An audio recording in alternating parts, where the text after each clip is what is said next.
ayos yung 5 organs na failure sa akin, kundi po, kasi kalahati po natira.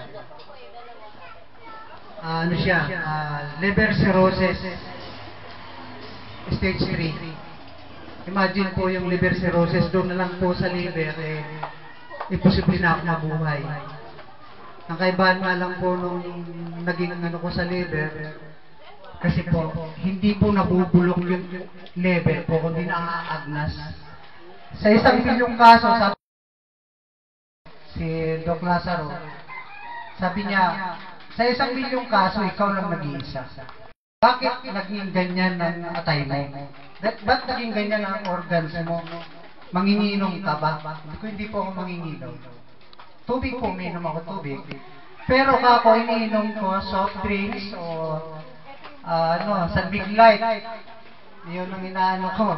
Ang aking brand, sa parte sa alak. Hindi ko po kinakaya yung mga alcoholic. Pero bakit ako nagkasakit sa ganito? Ako noon, hindi ko pa alam na pagkakapala nagkasakit ng ganito, hintayin mo na lang na pumirma yung isang bulati para sa iyo. Ang ginawa nga po sa akin at tumulong na pinsan ko, taga Villaluisa, ewan ko kung sino nakakilala sa inyo kay Maricho. Yung may-ari ng Maricho Trading, asawa po ng pinsan ko yan, isa po yan sa mga tumulong sa akin. Nung nakumpay na ako sa kidney institute. Ganun pa man, isishare ko po sa inyo kung gaano kahirap yung magkaroon ng ganitong uring sakit. Ang mga anak ko wala na pong pangarap dahil wala na yung tatay nila eh. Ang pampaaral sa kanila inagaw na ng panggamot ko. Actually yung gamot ko hindi naman sabihin natin na may resita sa akin na gamot. Alam niyo po ang resita sa akin ng doktor, pain reliever, B1, B6, B12. Yun lang po yung resita sa akin ng doktor. Ano pa po bang pag-asa mo doon sa B1, B6, B12 saka pain reliever? Pain reliever, pag kumikirot yung magsabay-sabay yung kirot ng organ ko na halos sa coating ko na yung sa isang higaan po, minsan hindi ko nakatabi yung misis ko kasi pag katabi ko yung misis ko, nasasaktan ko dahil pag natatapon po niya yung kamay niya sa parte ng abdominal ko, talagang naibabalibag ko yung kamay niya. Nabubugbog po yung kamay niya dahil talagang masakit. Sa ganung sitwasyon, may tatanong ko lang po sa inyo kung may pag-asa po ba ang ganung tao, ganung uring karamdaman? Ako na po sasagot, wala na po. Pero dumating yung pagkakataon na ako sabi nga, nagpanghawak ako sa sinabi ng Diyos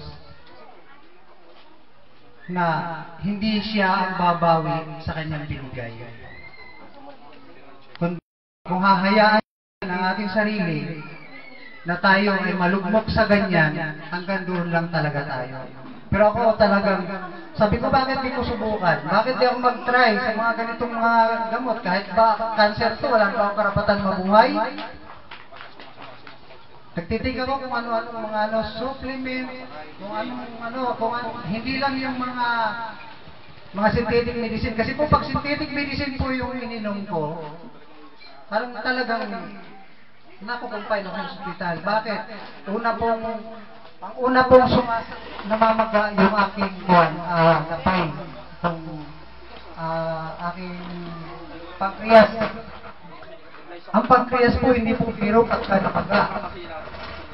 Yung tagiliran mo ganyan, parang nandito na yung busog ko sa tagiliran. Hirap akong umihi. So sabi ko, patay nga ako pagka nirestahan ako ng gamot. Gamot pa lang po yun sa baga. Kasi pag inuubo po ako, nasabi sa akin ng doktor ko, yung gamot na yan, yung isoniazid at saka yung ng itik. Kasi humina na yung baga mo. Ganitong panahon po, init sa umaga, malamig sa gabi. Ito po, ganito ko lang madalas na ospital. Taon-taon po. Ngayon po, nakikita nyo ko nakatayo sa harapan nyo. Ang malupit pa po, pagka sinumpong po ako, lahat namamaga yung katawan ko, hindi ako makatayo. Sabi ko nga, siguro, kung hindi ako mahal ng Diyos, hindi na ako tatagal ng 6 na taon. Pero ganun pa man, alam ko mahal ako ng Diyos kasi 6 na taon pang itinagal ko. Ang hindi ko lang po minsan matiis yung sakit na halos gusto ko magpatiwakal. Eh, noong pong September, nakilala ko yung pong aking kaibigan, ano po yan? Sa ibang kumpanya pa po yan, kumikita pa po siya ng, malaki pa po yung kinikita niya, nasa 30 mil. Hindi po biro yung 30 mil na yun, mas malaki pa sa pension yun. Yung pong nandun po sa likuran, yung gwapo puro na sa likuran. Meron din po siyang kaibigan na nagpakilala sa kanya na bakit maghanap tayo ng masusubukan. Sa madaling sabi, kister ako. Kaya ako naman po, hanggat kaya ng lalamunan kong lulunukin ko. Sabi ko nga, kahit ang tax yan, lulunukin ko yan. Basta, sinabi mo gamot. Nung pinakita ko sa akin yung may product, may box po ba tayo ng product? Yung naka-inbox po, nakita niyo po yun, $1 million. Doon po ako kaagad, $1 million. Sa dami, sa laki nun, doon ako nakatutok sa $1 million. Ayos product liability, $1 million. Pag namatay pala ako nito. Pag ako pala namatay nito, yayaman pa pamilya ko. So wala na akong patumpik-tumpik pa. Nasaan ba yan?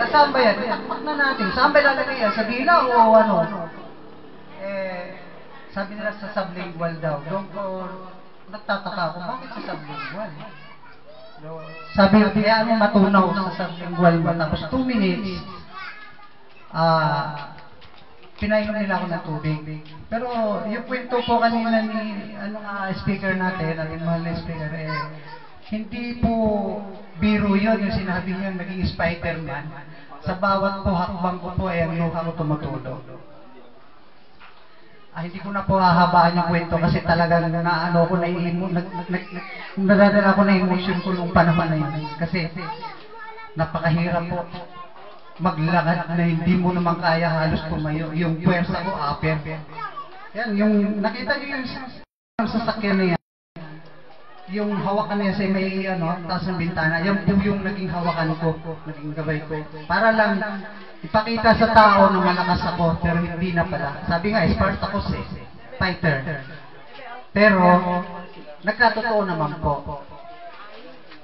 Nung ginamit ko yung product, isang sachet, in 2 minutes, nakaramdam ako naihi ako. Salamat.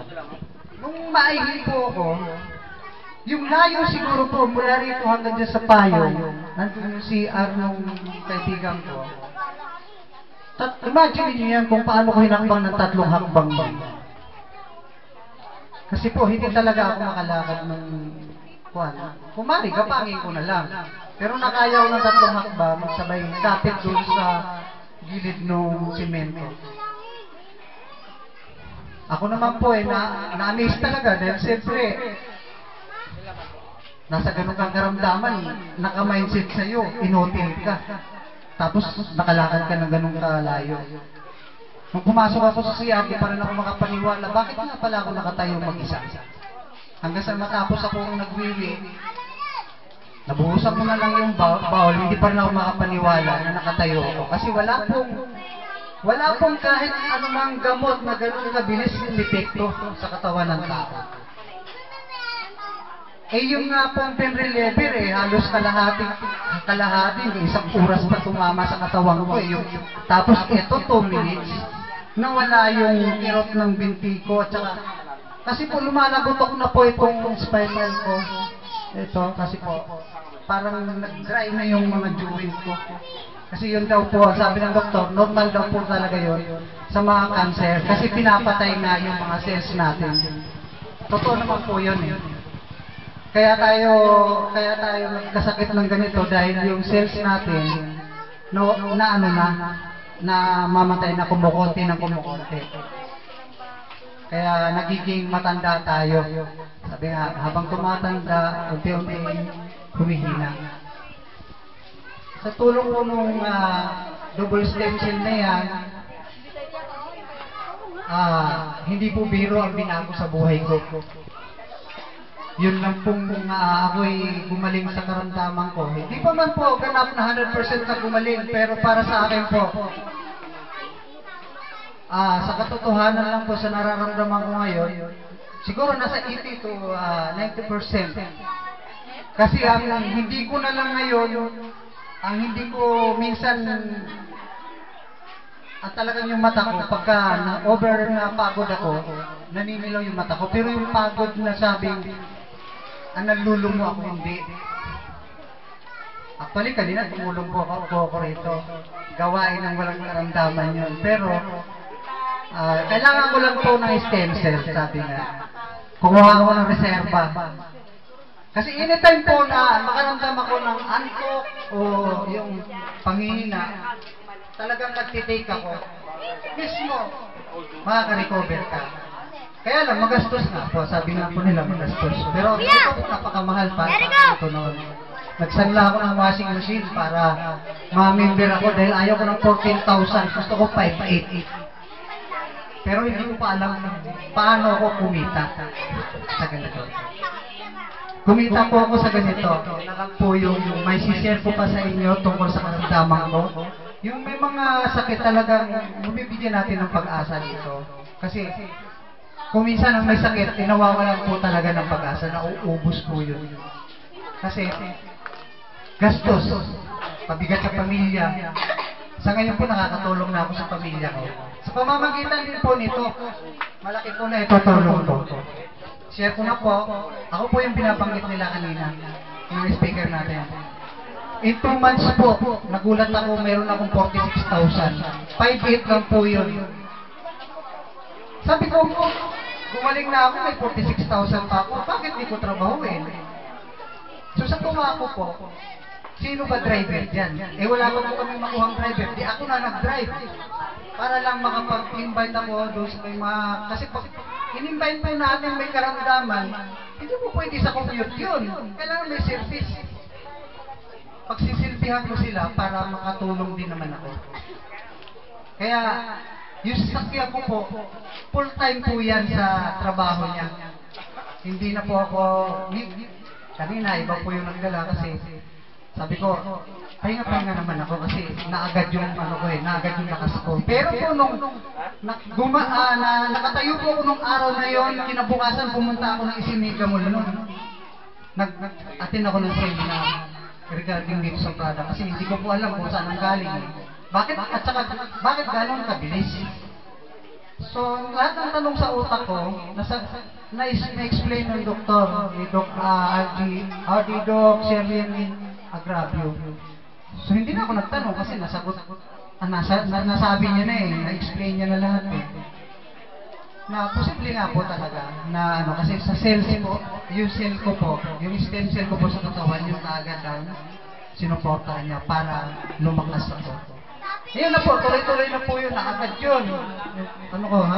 Ngayon po, minsan, humingi ako ng pahinga, kaya meron lang po kaming mga kaibigan na driver, siya po ang nakakapag-drive, kaya minsan, hindi ako nagdadala. Pero sa akin po, kung tungkol po sa negosyo, talagang gigil na po ako ngayon mag-negosyo. Hindi na po yung alala ko yung kasi ba't ko maalalahan ang naramdaman ko? Nakatalayas na ako kung saan-saan eh. Nakakapag-drive na nga ako ng Kalawag eh. Luminaw pa yung mata ko. Kasi po, sa sakit ko po, kung napapansin medyo madilaw yung yellowish yung mata ko, lumalabo na rin po yan. Pero nagsasalamin po ako dati. Yung salamin ko ngayon, hindi ko na ginagamit, nakakapag-fix na po ako. Dahil malaki po talaga yung pinagkaiba sa paningin mo. At may ano pa, may bonus pa po yun, hindi lang sa bulsa. Sex life ko po, masaya na po si Mrs. ngayon nakatabi ko. Kasi kahit yakapin niya po ako, ay, ano bang gusto mo? Tinatanong ko na siya, malakas na loob ko, ano bang gusto mo? Hindi na po kailangan tanongin yun. Alam na yun. Automatic na pag si Mrs. yumakap sa atin, alam na natin yun. Obligasyon natin yung bilang asawa. Pinurga ko po siya ng 6 years bago ko po ngayon na kompleto. Kaya sabi ko, i-deliver ko sa ko yung ginawa ng 27 years old pa lang ako. Awan nagawa kong slave. Kaya si Mrs. ngayon lagi nang masaya. Lalo pag umuwi sa bahay. Kasi po bakit? Yung bulsa ko, pag nakakapa niya may laman. Kasunod po noon, iba na yun. Yung bulsa po, ang po ngayon nakakapa sa pamilya ko. Kita ko yung mga kaka-college. Bakit po? Dahil sa kita ko po, kinuha ko ng sariling account yung mga anak ko. Minember ko po sila. Eh yung panganay ko kumita agad ng 5,000 first month. Sabi ko, uy, okay na to. Kahit pa paano, masaya sila at nakikita ko na makakapag-college sila dito sa Paito. Kasi bakit po? Ang produkto po natin, hindi kailangan ipagpilitan sa tao. Yun po ang hahanapin ng tao. Ipaliwanag ko lang ng tama. Na walang walang halong panlalamang. Sabi nga, kaya lang kuminsan ang tao dismayado pagdating dyan. Kaya, maraming salamat po. Doon po sa mga nag-iisip pa lang kung paano